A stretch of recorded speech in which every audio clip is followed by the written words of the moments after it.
काका हो. पाठी उगायचा तू काय बोलतो?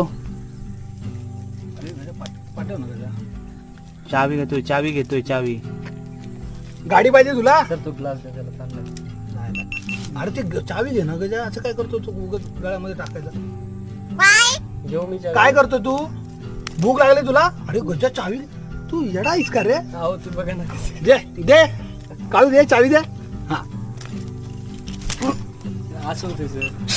पहिलं ना चावी कशाला ठेवली ती? गजाला सांगते मी चावी घे चावी घे. गजा पण येडाच आहे. थांब काळू मला चावी दे दे चावी दे चावी दे. काळू चावी दे. हा भेटते ना काय तू जाऊन टाकू दे म्हणजे झालं. गजा पण असला हुशार आहे ना आमचा. चल सोड बाजूला. नाही काकू करा. हा ऑफिसला जायचं काय आम्ही परत येणार आहोत आम्ही सगळ्यांना घेऊन. आम्हाला इथे आता काय आलं अर्जंट मध्ये आमचं ठरलं ना त्यामुळे आम्हाला